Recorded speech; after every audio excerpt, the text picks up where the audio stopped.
오늘 설교는 이제 그동안 살펴보았던 삼손 시리즈 마지막 설교입니다.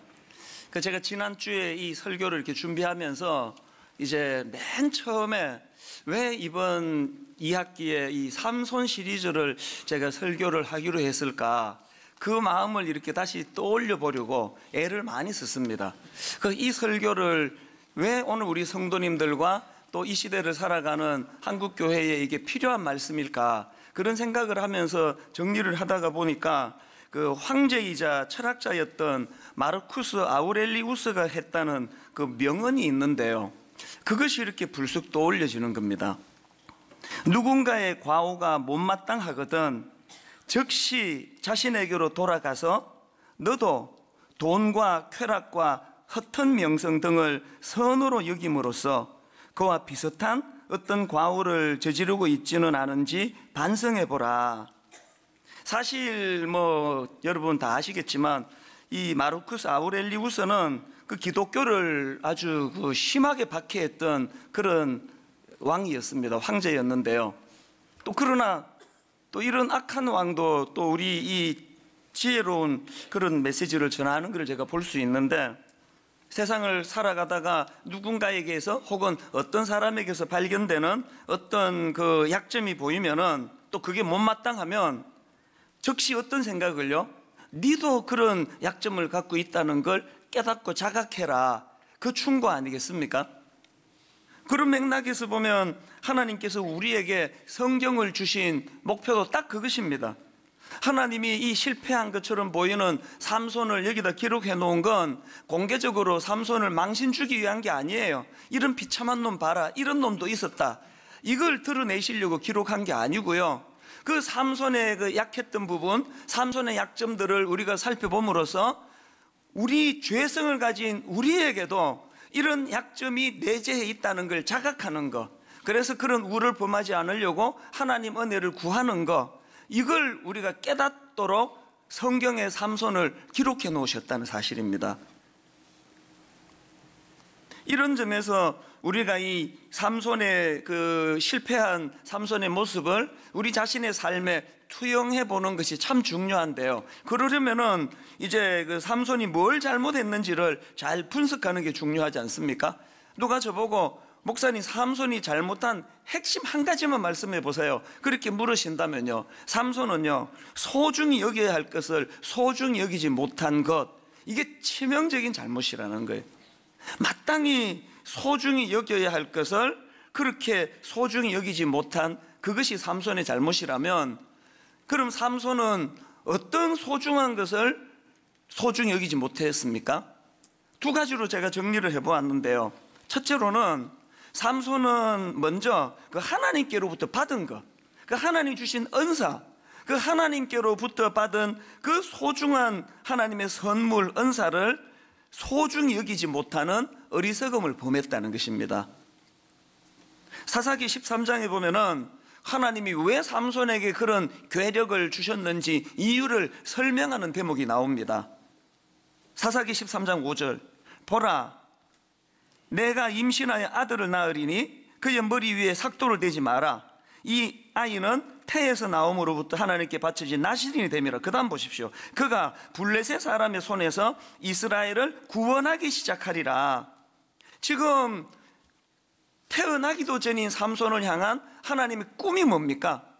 태어나기도 전인 삼손을 향하신 하나님의 마음에 기대하신 그 소원이라는 것은 그가 블레셋 사람의 손에서 이스라엘을 구원하기 시작하는 그 사명을 하나님이 부여해 주시고 가슴 벅차게 그것을 기대하며 바라보고 계시는 거예요.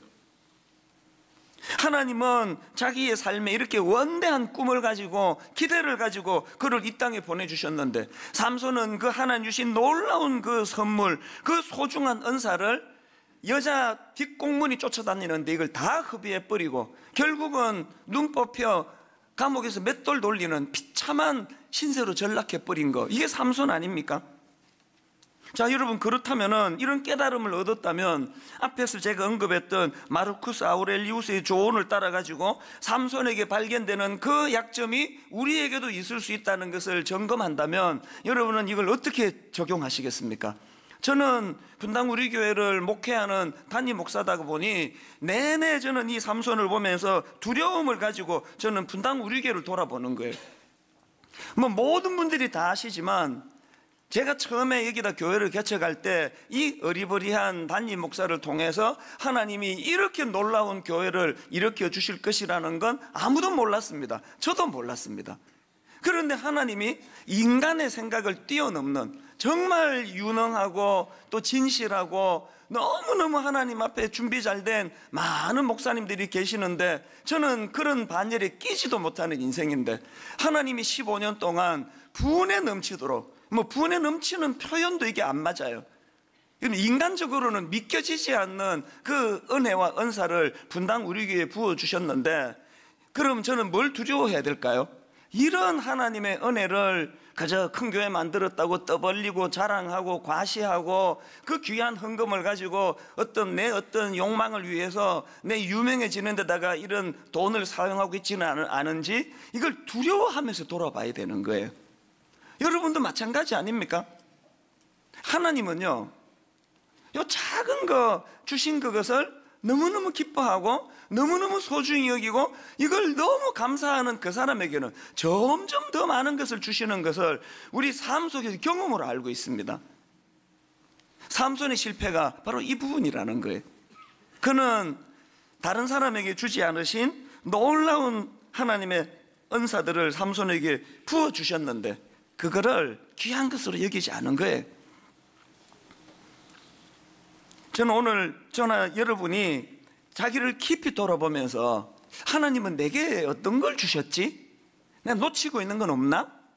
왜 주셨지? 주신 이걸 가지고 하나님은 내 삶에서 뭘 이루기 원하나? 심각하게 돌아보셔야 돼요. 최근에 저는 그 인문학 서적 중 하나인데요, 유명한 강사님들 강의를 묶어놓은 책인데 어떻게 살 것인가, 그런 제목의 책을 구해서 읽는데 앞부분에 이런 내용이 나오더라고요. 만약 인문학적 성찰이 나는 누구인가 이것에만 머무른다면 그것은 매우 이기적인 일인지도 모르겠습니다. 인문학은 자기 성찰에서 출발해 이웃과 세상 사람들 그리고 사회 속에서 행동하고 실천하는 작업까지 이어져야 합니다. 오늘 우리가 그리스도인으로서 세상 사람들에게 욕먹는 치명적인 이유가 여기는 보니까 인문학적 성찰이 나는 누구인가에만 머물면 안 된다 그러는데 그 놀라운 예수 그리스도의 십자가로 구원받은 우리는 이것조차도 인식을 못하는 거예요. 이 나는 누구인가가 조차도 정리가 안 된 크리스찬들이 너무 많다가 보니까 나는 누구인가가 정리가 돼야 나는 삼손이다. 하나님이 다른 사람들에게 주지 않으신 놀라운 괴력, 놀라운 은사를 내게 주셨다. 왜 주셨나? 이것을 가지고 고통당하는 우리 민족을 구하는 일에 쓰임받도록 하셨다. 이 정리가 삼손이 안 됐기 때문에 여러분 이 대목에서 정말 우리가 뼈아프게 자기를 돌아봐야 되는 거 아닙니까? 여러분은 구원받은 하나님의 자녀로서 자기 인식이 있습니까? 정말 있습니까? 구원받은 하나님의 자녀로서의 긍지가 있습니까?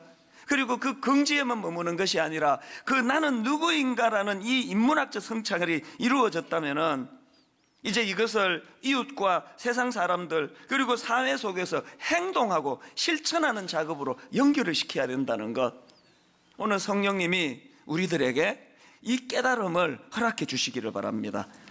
그런가 하면 두 번째로 삼손이 소중히 여기지 못한 게 하나 더 있는데요, 그는요 이 하나님의 함께 하심, 이것이 얼마나 소중한 것인가를 모르고 놓쳐버렸다는 겁니다. 여러분 사사기 16장 20절에 보면은요 삼손이 결정적으로 뭘 잘못했는지를 알 수가 있는데, 자 사사기 16장 20절입니다. 들릴라가 이르되 삼손이여 블레셋 사람이 당신에게 들이닥쳤느니라 하니 삼손이 잠을 깨어 이르기를 내가 전과 같이 나가서 몸을 떨치리라 하였으나, 그 다음 보세요. 여호와께서 이미 자기를 떠나신 줄을 깨닫지 못하였더라. 얼마나 이 하나님의 임재의식이 없었으면, 그리고 그게 내가 괴력 힘 있는 게 중요하지 하나님이 나와 함께 하시고 안 하시고 뭐가 중요해? 이걸 소홀히 안 돼서 나타난 결과 아닙니까? 여러분이 하나님의 임재의식을 우리가 회복하는 게 왜 중요한지 아십니까? 마태복음 1장에 보면요, 예수 그리스도가 왜 이 땅에 오셨는지 그 의미를 부여하는데요, 이렇게 부여합니다. 자, 마태복음 1장 23절. 보라, 처녀가 잉태하여 아들을 낳을 것이요 그의 이름은 임마누엘이라 하리라 하셨으니, 이를 번역한즉 하나님이 우리와 함께 계시다 함이라. 여러분은 예수 그리스도가 이 땅에 오신, 예수 그리스도의 십자가 지신, 예수 그리스도가 우리를 구원해 주신 주님의 그 전 생애가 여러분에게 어떻게 의미가 부여되는지 모르겠는데요, 성경은, 또 하나님은 예수 그리스도가 이 땅에 오심의 사건을 한마디로 압축한다면 하나님이 우리와 함께 계시다는 것을 보여준 사건이라는 거예요. 그렇기 때문에 여러분, 우리가 암만 믿음이 좋다고 그래도요, 우리 삶 속에서 이 하나님의 함께 하심을 인식하지 못하고 살아간다면 그는 결코 성숙한 그리스도인을 할 수 없습니다. 그냥 입에 그냥 따로 밥을 비벼 먹어가지고 말이 잘 나오는 설교자가 있다 하더라도요, 아무리 청산유수 같이 설교를 잘해도 그 목사가 이 임마누엘, 하나님이 우리와 함께 하신다는 게 뭔지를 모르고 설교한다면 그건 비참한 설교자예요.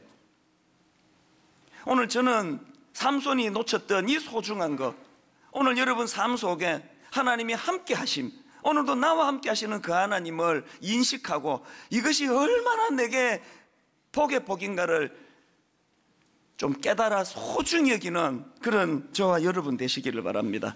이 하나님의 함께 하심을 인식한다는 거, 이게 얼마나 소중한가 하면은요, 구약에 모세가 죽고 그 후계자로 여호수아를 세우는데 이 얼마나 중요한 시점입니까? 이제 광야에서 가나안을 정복해야 되는데 그 후계자로 여호수아를 세우시면서 하나님이 주시는 첫 메시지가 뭔지 아십니까? 여호수아 1장 5절 6절. 내 평생에 너를 능히 대적할 적 없으리니 내가 모세와 함께 있었던 것 같이 너와 함께 있을 것임이니라. 내가 너를 떠나지 아니하며 버리지 아니하리니 강하고 담대하라. 여러분, 지금 하나님이 출애굽 여정 가운데 여호수아에게 당부하실 말씀이 얼마나 많으셨겠냐고요. 리더십은 이런 거다. 첫째, 둘째, 셋째, 백째, 101번째, 102번째, 1000번째, 1001번째, 1002번째 어마어마하게 당부하실 말씀이 많았을 거예요. 모든 걸 다 거두절미하고 내 한마디만 하겠는데, 네가 모세의 뒤를 이어가지고 요즘으로 치면 성공적인 목회자가 되기를 원한다면, 그런 지도자가 되기를 원한다면 이것만 기억해라. 하나님의 임재하심, 어떤 경우에도 하나님이 너를 떠나지 않으신다는 사실, 이거 하나만 기억하거라. 너 스승 모세가 어떻게 그렇게 목회를 잘했는지 아니? 그는 내가 그와 함께 하고 계심을 철저하게 인식했기 때문이야.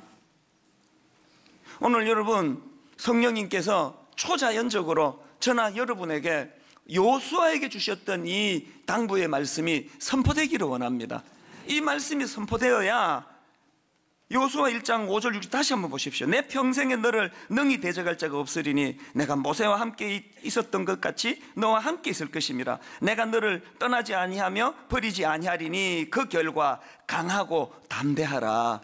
자꾸 두려운 분 계시잖아요. 자꾸 불안하고 잠이 안 오고 이러는 분이 계시다면 여호수아 1장 5절 6절에서 이 하나님이 내가 모세와 함께 했던 것처럼, 내가 네 아버지와 함께 했던 것처럼, 내가 네 엄마와 함께 했던 것처럼, 내가 네 가정에 위기가 찾아올 때 네 부모가 이 하나님의 임재의식으로 그 두려움을 극복했던 것처럼 내가 너와 함께 한다는 사실을 꼭 기억하기를 바라노라. 주님의 이 메시지가 들려질 때 아멘으로 반응하는 저와 여러분 되시기를 바랍니다. 삼손의 불행이 이건 거예요. 그는 사람들이 부러워하는 머리 길게 기르고 그 괴력 가지고 누구라도 무찌를 수 있는 외적인 그것만 자기의 강점이라고 생각했지, 내재해 계시는 겉으로 드러나지 않는 하나님의 함께 하심이 소중하지 않다는 것, 이 삼손의 어리석음을 우리의 모습으로 이것을 되돌아보는 그런 시간이 필요하다는 거예요. 근데 여러분, 본문에서 쭉 제가 살펴보면서 계속 지금까지 삼손 칭찬한 적이 한 번도 없습니다. 이번 삼손 시리즈에서 다 삼손의 약점을 열거했는데, 결정적으로 이 마지막 시간에 저는 우리가 삼손에게 진짜 배워야 될 한 가지를 발견하는데요. 그게 뭐냐 하니까, 비록 삼손은요, 그 위기의 때에 비록 그 힘이 있을 때 하나님이 함께 하심을, 또 이 소중히 여길 것을 소중히 여기지 못해서 비참한 자리에 빠졌지만, 그러나 삼손은 그 결과 눈 뽑히고 감옥에서 맷돌 돌리고 그 적들의 조롱거리가 됐을 때 그 사실을 자각하게 되는 거예요. 깨닫게 되는 것입니다. 그게 바로 28절에 나오는 삼손의 기도에 묻어나 있는데요. 자, 28절, 삼손이 여호와께 부르짖어 이르되 주 여호와여 구하옵나니 나를 생각하옵소서. 하나님이여 구하옵나니 이번만 나를 강하게 하사 나의 두 눈을 뺀 블레셋 사람에게 원수를 단번에 갚게 하옵소서. 지금 여러분, 삼손이 잘 나갈 때 하나님께 절대로 기도 안 했다고 말씀드리지 않았습니까? 그랬던 그가 지금 하나님을 찾는다는 것, 하나님께 기도한다는 게 뭘 의미합니까? 그 삼손의 기도 속에 그 하나님의 주도권, 하나님의 주권을 인정하고 있다는 거 아닙니까? 그리고 이 기도를 가만히 분석해 보면 자기가 하나님 주신 그 소중한 은사, 그 놀라운 괴력, 이것이 하나님으로부터 나오는 것임을 자각했기 때문에 그것을 다시 구하는 거 아닙니까? 저는 삼손을 살펴보는 마지막 시간인 오늘 창세기 28장에 야곱이 일생일대에 위기가 찾아올 때 깨달았던 그 한 가지 깨달음, 이걸 우리도 깨닫게 되기를 바라는데요. 자, 창세기 28장 16절입니다. 야곱이 잠이 깨어 이르되 여호와께서 과연 여기 계시거늘 내가 알지 못하였도다. 야곱이 장깨 부리고 형 속이고 아버지 속이고 세상적인 그 무엇을 향하여, 성공을 향하여 목마르게 달려가다가 덫이 나가지고 광야에 내 던져집니다. 돌을 베게 하고 누워 있습니다. 그 절망적인 그 상황에서 야곱이 깨달았던 게 여호와께서 과연 여기 계시거늘. 오늘 삼손이 눈 뽑히고 감옥에서 맷돌 돌리면서 그가 깨달았던, 내가 소중히 하나님의 임재를 깨닫지 못한 걸 깨닫게 되는 거, 다 같은 이치 아닙니까?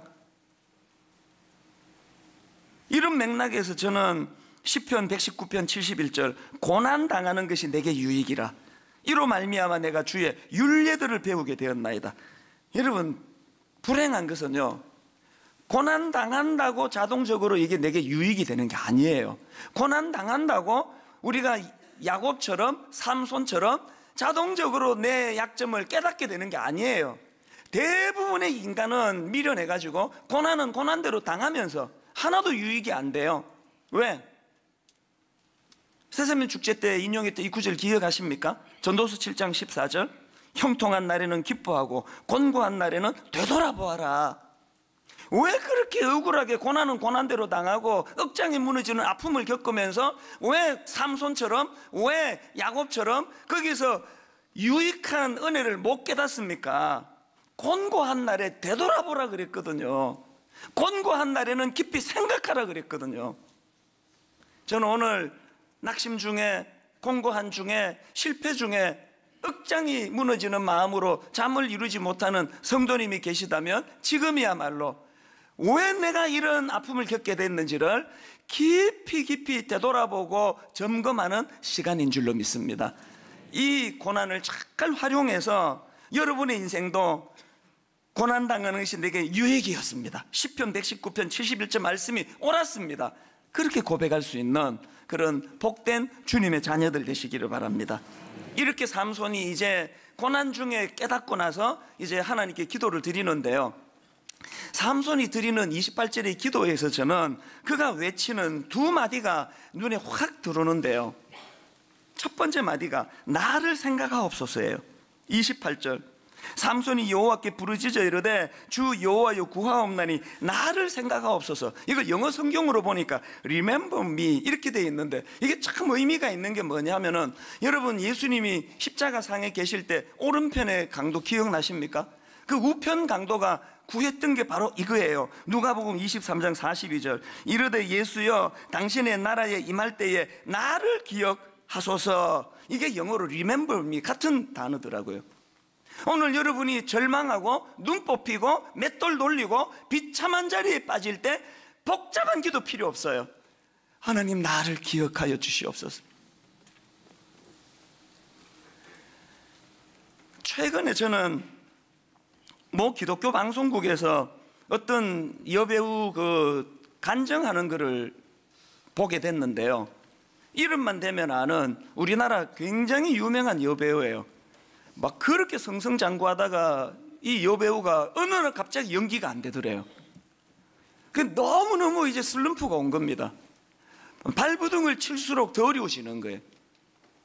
그래서 이제 그 절망이 자꾸 깊어지니까요, 이 여배우 우울증이 사람을 피하고 또 공황장애 같은 게 와가지고요, 막 어떤 증상이 나타나는가 하면 막 이렇게 가슴이 뛰기 시작하면은요, 이 심장 소리가 지금 옆에 있는 저 사람 귀에도 들릴 것처럼 이게 심하게 박동해. 이거 겪어본 사람만 알아, 이 고통을.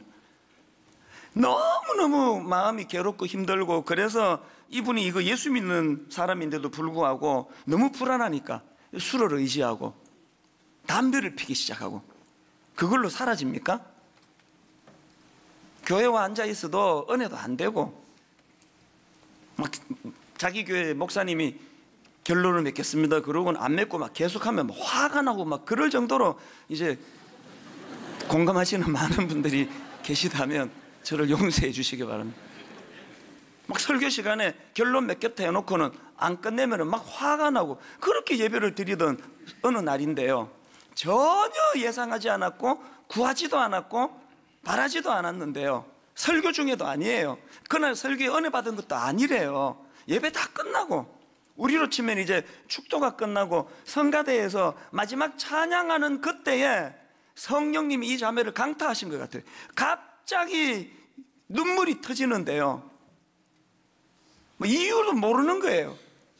그 예배 드리는 그 자리에서 막 눈물을 팡팡 흘리면서 하나님께 매달리는데, 그날 그 자매가 그 하나님의 강권적인 역사 앞에 하나만 되뇌었대요. 하나만. 절규하듯이 살려주세요, 살려주세요, 하나님 저 좀 살려주세요. 계속 그것만 외쳤대요. 하나님 저 좀 살려주세요.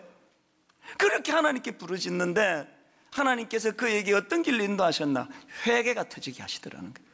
너무너무 내가 죄인이라는 사실을 고백하게 만드시는 그날 그 은혜를 경험하고 나서 이분이 다 회복이 된 거예요.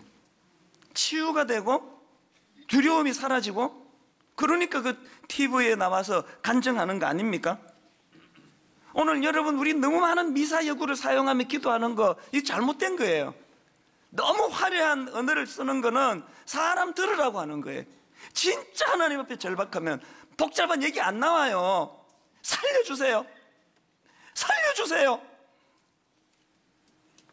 Remember me, 나를 기억해 주세요 주님.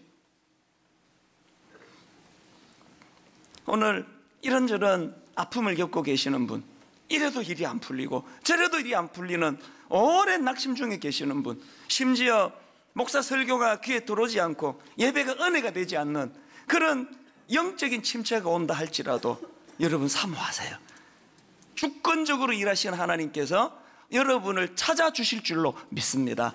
그때 여러분이 하실 일은 두 가지예요. 살려달라고, 살려달라고, 날 기억해달라고, 그거 하나 하고 회개하는 게 회개. 내가 죄인입니다. 그런가 하면은 두 번째로 삼손의 기도에 나오는 한마디가 더 있는데, 이번만 나를 강하게 하사요. 28절 다시 보십시오. 삼손이 여호와께 부르짖어 이르되 주 여호와여 구하옵나니 나를 생각하옵소서. 하나님이여 구하옵나니 이번만 나를 강하게 하사. 근데 여러분, 이 오해하시면 안 됩니다. 이번만 나를 강하게 하사, 이 말씀은요 30절에 나오는 삼손의 이 메시지와 같이 읽어야 돼요. 30절 보시겠습니까? 삼손이 이르되 블레셋 사람과 함께 죽기를 원하노라. 앞에 자기를 기억해 달라고, 살려달라고 그렇게 매달린 건 과거에 이기적이고 탐욕적인 그저 오래 살고 싶어하는 그 마음으로 구한 게 아니라 잘 죽고 싶다는 거예요. 여기서 하나님 앞에 나 이번만 나를 강하게 하사한 거는 나 성공시켜달라는 거 아니에요. 죽겠다는 거예요. 삼손이 이르되 블레셋 사람과 함께 죽기를 원하노라 하고 힘을 다하여 몸을 굽히매 죽겠다는 거예요. 죽되 잘 죽겠다는 거예요. 이렇게 비참하게 죽기는 너무 억울하다는 거예요. 이렇게 아무런 하나님 나라를 위하여 공헌도 안 하고 인생 끝내기에는 너무 비참하다는 거예요. 그래서 그가 구하는 거는 살려달라예요. 하나님 나를 살려주세요. 하나님 저 좀 건져주세요. 하나님이 초라한 웅덩이에 빠져있는 나를 기억하시고 나 좀 살려주세요. 그렇게 하나님 나 살려주시면 잘 죽겠습니다. 사명 감당하며 죽겠습니다. 최근에 저와 가깝게 지내는 목사님이 바로 이 대목과 관련해 가지고 메일을 보내온 걸 이거를 제가 복사해서 지금 갖고 있습니다. 목사님이 저에게 보내신 문구 중에 이런 게 있더라고요. 이게 설교문인데요. 하나님의 자녀로 산다는 것이 무엇입니까? 바로 삼손이 처했던 마지막 그 자리에 서서, 인생을 보며 사는 것입니다. 삼손처럼 진짜 눈 뽑히고 진짜 감옥에서 맷돌 돌릴 때 이거 외치는 것보다 오늘 우리 눈 뽑히기 전에 기회 있을 때 삼손의 그 마지막 그 절규의 모습을 늘 기억하면서 하나님 살려주세요. 하나님 저 살려주시면 사명 감당하다가 죽겠습니다. 잘 죽겠습니다. 하나님이 나를 이 땅에 보내주신 그 하나님의 뜻과 의미를 살리면서 죽겠습니다. 우리 일상생활 속에서 이런 기도를 드린다면 삼손처럼 그런 비참한 자리는 피할 수 있으리라고 저는 믿습니다. 오늘 저는 말씀의 결론을 내리면서 우리가 여러분 이렇게 인간적으로 노력하는 것도 필요하지만 진짜 기억해야 되는 거 하나 더 있습니다. 내 인생에 주신 약속, 그 약속을 지키시는 신실하신 하나님. 무슨 말씀이냐? 여러분 사사기 16장 30절은요 31절과 더불어 삼손과 관련한 맨 마지막 기사예요. 들어보십시오. 삼손이 이르되 블레셋 사람과 함께 죽기를 원하노라 하고 힘을 다하여 몸을 굽히매 그 집이 곧 무너져 그 안에 있는 모든 방백들과 온 백성에게 덮이니, 그 다음 보세요. 삼손이 죽을 때에 죽인 자가 살았을 때에 죽인 자보다 더욱 많았더라. 삼손이 죽을 때 죽인 자가 살아있을 때 죽인 자보다 더욱 많았더라. 이걸 왜 여기다가 이거를 끼워 넣었을까? 이거를 묵상하다가 내 너무 은혜를 받았습니다. 여러분 마지막에 이 한마디를 왜 넣어놨을까요? 팩트만 기록을 하지. 삼손이 죽을 때에 죽인 자가 살아있을 때에 죽인 자보다 더 많았더라. 이 말씀의 의미는요 사사기 13장 5절 아까 말씀드렸던 삼손의 인생의 첫 출발에 주신 말씀 13장 5절 보라 네가 임신하여 아들을 낳으리니 그의 머리 위에 삭도를 대지 말라. 이 아이는 태에서 나옴으로부터 하나님께 바쳐진 나실인이 됨이라. 그가 블레셋 사람의 손에서 이스라엘을 구원하기 시작하리라 하시니. 여러분 맨 마지막 삼손 인생을 정리하는 사사기 16장 30절에서 삼손이 죽을 때에 죽인 자가 살아있을 때에 죽인 자보다 더욱 많았더라는 그 인생을 이렇게 결론 짓는 의미가 어디에 있는지 아시겠죠? 약속을 지키시는 하나님. 처음 삼손과 관련된 기사를 말씀 주실 때에 삼손으로 하여금 블레셋 사람의 손에서 이스라엘을 구원하기 시작하리라 하셨던 그 약속을 지키시는 하나님. 삼손은 끝간데 없이 배신하고 부인하고 그 사명을 감당하는 정반대길로만 달려갔지만 그런 삼손을 빚어서 결국은 약속을 지키시는 하나님. 제가 눈물 나도록 감격되는 게 뭔지 아십니까? 히브리서 11장은요 믿음장이라고요. 그리고 또 우리가 귀감이 되는 본받아야 될 만한 믿음의 인물들이 쭉 열거되는 게 히브리서 11장인데 여러분 히브리서 11장 32절을 보십시오. 내가 무슨 말을 더하리요? 기드온, 바락, 삼손, 기드온, 바락, 삼손, 입다, 다윗 및 사무엘과 선지자들의 일을 말하려면 내게 시간이 부족하리로다. 이거 믿어지세요? 아무리 보고 또다시 봐도요, 삼손은 실패한 인생이에요. 그런데 하나님께서는 놀랍게도 이 삼손을 모든 사람이 귀감으로 삼을 만한 믿음의 인물 그 열거 안에 등재시키고 계신다는 사실이에요. 눈물 나는 일 아닙니까? 난 인생을 허비하기만 했는데, 난 어리석어서 하나님의 뜻이 뭔지도 모르고 살았는데, 내가 내 꼴을 보니 초라하기 짝이 없는데, 나는 영락없이 눈 뽑힌 삼손과 같은 꼴인데, 하나님, 신실하신 하나님, 네 인생 헛되지 않아. 내가 너를 이 땅에 보내주실 때 내가 원했던 그 일이 다 이루어졌어. 너의 이름도 믿음장에 기록할 수가 있다고. 여러분, 이 사실을 자각하게 된다면 우리 다시 힘낼 수 있지 않겠습니까? 내 인생을 주도적으로 인도해 주시는 그 하나님. 그래서 삼손 이야기는 실패한 한 인간의 이야기가 아니라 하나님 앞에서 실패한 것처럼 보이지만 하나님이 성공한 인생이라고 인정해 주시는 위대한 한 인물에 관한 이야기가 삼손입니다. 우리들의 인생도 맨 마지막 기록에 이런 놀라운 하나님의 개입하심으로 너 인생 비록 부실했지만 내가 너에게 원했던 그 모든 사명을 다 이룬 참 멋진 삶이었다. 이 한마디 꿈꾸면서 힘 얻어 달려가는 저와 여러분 되시기를 주님 이름으로 축복합니다. 우리 주 예수 그리스도의 은혜와 하나님 아버지의 다함 없는 사랑과 성령님의 감동, 감화, 위로, 교통, 충만하심의 역사가 너무 아프고 너무 초라하고 너무 많은 열등감과 낙심에 찌들려 사는 우리 인생을 불쌍히 보시고 그것으로 끝나지 아니하였다 말씀해 주시며 손을 잡아 일으켜 그 믿음의 인물 반열에 삼손처럼 등재시켜 주실 은혜를 기억하고 사모하고 소원하며 믿음으로 예배하는 모든 주의 자녀들 머리 위에 지금부터 영원토록 함께 하시기를 간절히 축원하옵나이다. 아멘.